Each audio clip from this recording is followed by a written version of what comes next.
the real culprit behind the high rates of infertility and abnormal genital sizes in America. Since it is toxic tap water, it exposes a century-long hidden dark industry chain by the American government.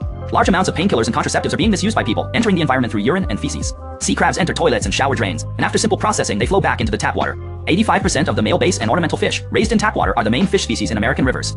Instances of male feminization, high egg production by males, or hermaphroditism have been observed. Detections of fish brains have revealed significant residues of antidepressants and opioid painkillers. Philadelphia's tap water has tested positive for 56 types of prescription drugs, all of which come from upstream water treatment plants. OxyContin by Purdue Pharma in the 1990s led to a surge of heroin over the next decade. In 2021, the third-generation drug fentanyl was associated with heavy metals, lead, chlorine, pesticides, fluoride, and toxic plastics. These are common substances found in tap water. Americans are accustomed to drinking water straight from the tap, but in fact, showering and bathing is even more valuable. Because the skin absorbs toxins into the bloodstream at a rate 6 times that of the intestines. This is the disgusting state of a household reverse osmosis water filter in America after less than 3 months of use. But in reality, most households don't even have a filtration system installed. This is a widespread public health crisis affecting all of America, with 1 out of 3 Americans suffering from infertility. In 610 regions of the United States, 190 million people are affected by abnormal size without exception.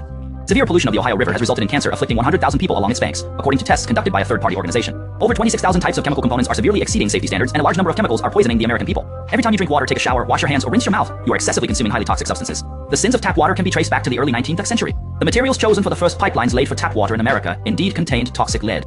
But at that time, Americans did not know about its toxic dangers. They chose it simply because of its durability, strong malleability, and abundant reserves. It wasn't until 1920, after drinking lead-contaminated water for 20 years, that scientists discovered the damage, let alone consuming it in large quantities for decades. Even exposure to tiny amounts of lead can lead to blindness and severe anemia, but the tragedy has already occurred. As a result, several states began to prohibit the installation of lead pipes. But what about the fact that half of America has already installed them? Removing all of them would result in an astronomical financial loss. No one wants to take the blame, so they resort to shortcuts by adding preservatives to the water supply system. These chemicals can adhere to the pipes, forming a barrier. This seemingly brilliant remedy became a lifeline and was widely used. However, it has poisoned Americans for nearly a century, as even slight vibrations from the ground can disrupt it. The protective layer will gradually fall off, allowing natural water to fully remix with lead toxins.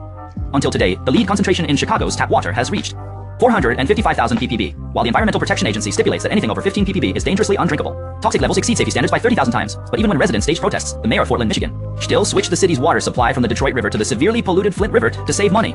The tap water became even dirtier and more toxic, and the bought-off mayor promised to add more cleaning agents to purify the water source. However, the presence of up to 26,000 toxic chemicals in the water has created uncontrollable chemical chain reactions.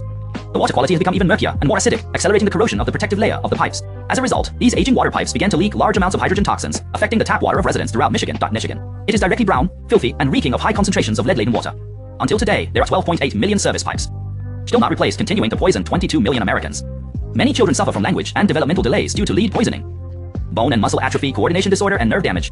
Kidney failure, seizures, and even shock, leading to loss of consciousness. Yet Americans under the capitalist system, apart from adding more cheap chemical cleaners to neutralize the toxins, there is no solution to this. As early as the beginning of the 19th century, America had not yet experienced an influx of chemicals and drugs. At that time, there wasn't so much technology and harsh methods to kill the germs in the water. They simply added green element bleach. By 1938, scientists had chemically synthesized Teflon, a smooth material that is non-stick and waterproof. DuPont used this amazing chemical substance to make non-stick cookware and food packaging. America officially entered the era of chemical industry with DuPont and 3M companies, arrogantly believing that all problems in life can be solved with chemistry. Thus, every small town in America took pride in building chemical factories. Not only does it create a large number of jobs, but it also belongs to the most advanced cutting-edge technological innovations. Attracting a large number of young people, the whole of America looked forward to DuPont inventing various chemicals to improve life. However, few people know that DuPont's Teflon, which became popular in America, comes from an indestructible chemical substance. PFAS are stable and cannot be degraded in nature, including in the human body. Once injected, it remains and accumulates in the body forever. Companies have been accustomed to burning production waste and then discharging it into the air or burying it underground for just a few decades. Workers and nearby residents are suffering from a large number of cases of cancer and hormonal imbalances, especially kidney cancer. Birth defects and brain hypoxia are all due to severe contamination of the tap water consumed for decades caused by DuPont. The extremely high levels of perfluorooctanoic acid cause the toxin content in the blood of every newborn to exceed safe limits. The chemical waste produced and discharged by DuPont and 3M companies. They knew about the serious harm that toxins pose to the human body as early as 70 years ago. Not only did they fail to inform residents and workers, but they also bribed regulatory agencies to allow secrecy. The FDA, U.S. Food and Drug Administration, was already bought off in the 1960s. The Department of Defense was bought off in the 1970s, and the EPA, Environmental Protection Agency, was bought off in the 1990s. They had been assisting in falsifying water safety tests to deceive Americans into using toxic tap water for as long as 70 years.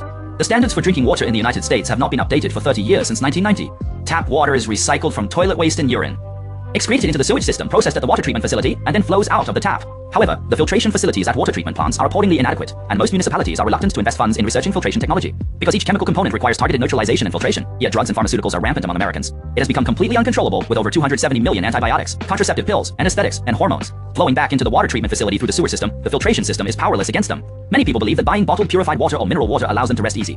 In fact, the vast majority of it is also filled with municipal tap water. The difference is that when it's put into a bottle, the price increases by 30 times. 1% of bottled water brands in the United States have been found to have contaminants exceeding safe levels, especially in the recyclable plastic bottles themselves. Repeated heating and cooling during manufacturing and transportation can produce phosphoric acid dimethyl esters, which merge with the mineral water. These toxins, even in trace amounts, inhibit the secretion of male hormones. All have strong toxicity, leading to infertility and abnormalities in reproductive organ size.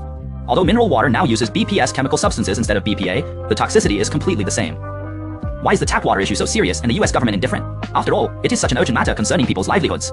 Logically, it should be related to politicians decoding election votes, but in reality, Americans themselves do not have a clear understanding of the true situation regarding tap water, because colorless and tasteless toxic substances usually require years of accumulation before causing illness. Meanwhile, foreign aid, various welfare programs, and a severely strained budget leave no time to focus on tap water issues.